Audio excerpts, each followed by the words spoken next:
I now look to Dr. John Herrington to continue the case for the opposition.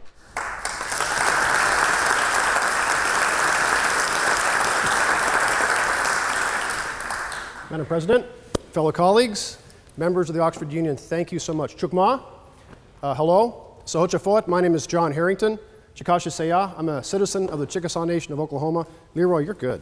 You're really good. Now, it's my honor and a privilege to be here. Back in the colonies right now, we're celebrating Thanksgiving. I'm more than happy to be here and prevent eating about 7,000 calories, gaining 7 kilograms. I think that's a stone over here. And it's my pleasure to be here. It really is an honor. How do you define the future? The future of civilization on the Earth for the foreseeable future, or the civilization as an interplanetary species, somewhere going out into the solar system, perhaps to Mars in our lifetime? I would say that I would propose that the future exists here on the Earth for the foreseeable future, because if we are not here, we are not going out there. If we go out there, we need to be here to sustain life on Earth. I'm not opposed to exploration. I'm an astronaut, for goodness sakes. When I was 8 years old, I used to sit in a cardboard box and dream I was going to the moon. Never thought it was possible. I had a chance to go to the space station.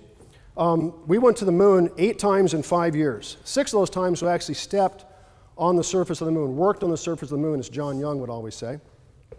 And it fundamentally changed life on Earth. It really did. And it fundamentally changed our perception of life on Earth. You can remember the photograph from Bill Anders in Apollo 8, the first time we saw the Earth rise over the limb of the moon, fundamentally changed our perspective on who we are and the fragility of the planet that we inhabit. So I see that is why it has profoundly changed my view of being on the Earth and my need to protect it. In the history of the human race, 108 billion people, we estimate, have lived on the surface of the Earth.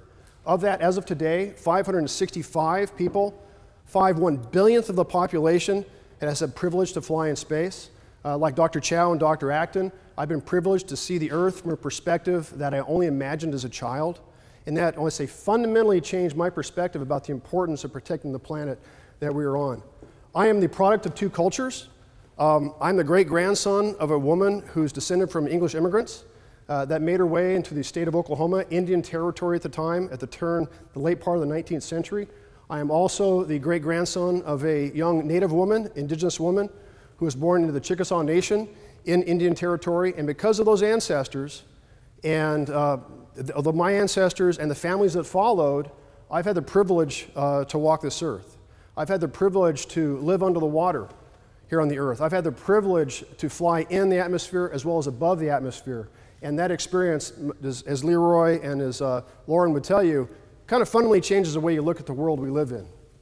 I would argue that our focus is to improve the quality of life on Earth. Because, like I say, if we are not here, we should not be stepping out into the solar system with the idea of terraforming Mars. Some of the stories I've heard about exploding nuclear weapons on both poles and releasing carbon dioxide in the atmosphere to terraform Mars.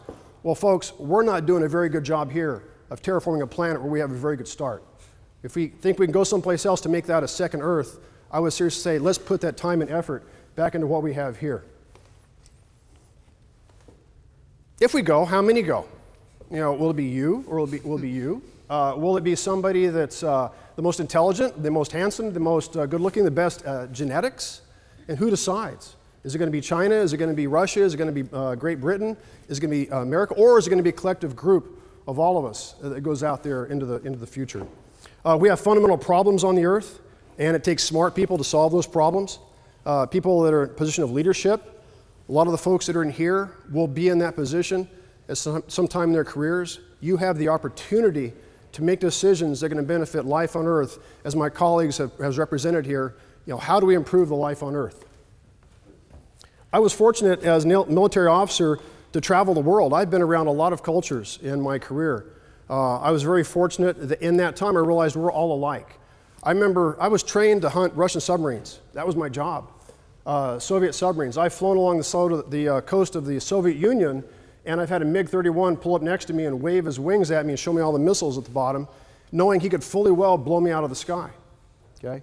Fast forward a decade, I'm in the belly of a Tupolev airliner flying from Sochi in the Black Sea to the outskirts of Moscow, laying in a platform of an observation window next to a Russian cosmonaut who was also a Russian Air Force officer who may have been the guy in that plane next to me years before. and he's pointing to where he lived. He's pointing to where he was married. I never in my life imagined I would have that opportunity as a military officer to be in a position working with people that were my enemy years before. For goodness sakes, I've eaten chocolate and drinking cognac at the base of the Kremlin. I never imagined I'd have a chance to do that. You know, for all the engineering and science that the ISS provides to us, will provide now or into the future, I think the fundamental thing that the ISS has done for the world as a whole is give us the opportunity to work with people from all around the world. Regardless of religion, regardless of country of origin, we've had a chance to come together on the space station and work and operate the space station, you know, solve the problems, work the problem, do the spacewalks, talk to the kids back on the Earth, and motivate kids for that next generation to come up. We have done that on the space station, and that's been a fundamental experience. If we are to expand our civilization into the solar system, we need to develop our relationships here. We need to spend the time and effort to get to know our neighbors. We need to spend the time and effort, regardless of religion, regardless of politics, we need to make sure that we don't have a nationalistic perception of the world where it makes us fear the other. Because if we want to step off the Earth, we want to solve all the problems that exist today, as my colleagues have pointed out, in terms of climate change, global warming, homelessness, hunger. You know, how do we solve those problems? One of the challenges, if we do go to Mars at some point in time, if we go to the moon, we do resources on the moon, and the Chinese are on the moon right now, on near the backside of the moon. If we go there, who's going to mine it? Who has the responsibility for that? The Space Act, Outer Space Act law that occurred in 1967 fundamentally changed. You know, there is nobody that owns that. If we can't solve those problems down here, we cannot carry those problems into the future. We need to develop our relationships. You know, for all of the fantasy that television and the movies have provided to us in terms of space entertainment over the years, you know, I think the one person that got it right, how many Trekkies we have out there? How many Star Trek fans? Okay. Gene Roddenberry, back in the 1960s, very controversial at the time, but his vision of the future, if you can imagine yourself on the flight deck of the Starship Enterprise, and you start looking around at all of the folks that occupy the control panels, and all the nationalities, and all the languages, and all the physical abilities of all those people on board, they came together to solve a problem. They came together to work the problem. You know, hopefully that is a vision for the future. We're doing it on the space station, but we need to solve problems here, right now, on this Earth. You know, my ancestors gave me the opportunity to walk the Earth, you know, to live underwater and to fly in space, and I am so forever grateful for having had that opportunity. Put ourselves in the position 7 generations from now. Our descendants are going to look back at us because we will be the ancestors at that time. And they're going to look at us, if they're around to be able to do it, are they going to say, they made the right decision? They made the right decision at the time. We're in a position right now to work and start solving the problems that exist in humanity today. If we do not do that, we will not have a chance to go out there. One of the most amazing things I saw recently, well, it's been a couple of years, you may have seen this.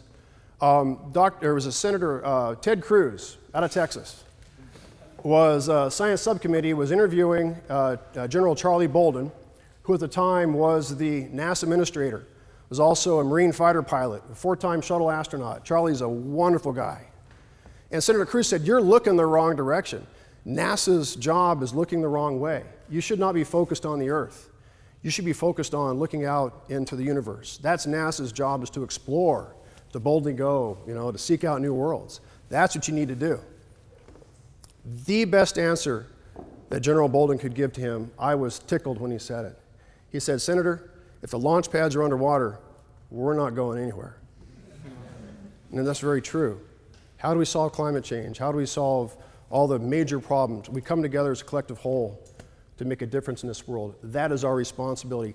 That is what I got from flying in space, is looking back at how insignificant we are, but we are so capable of great things. This is coming from the heart.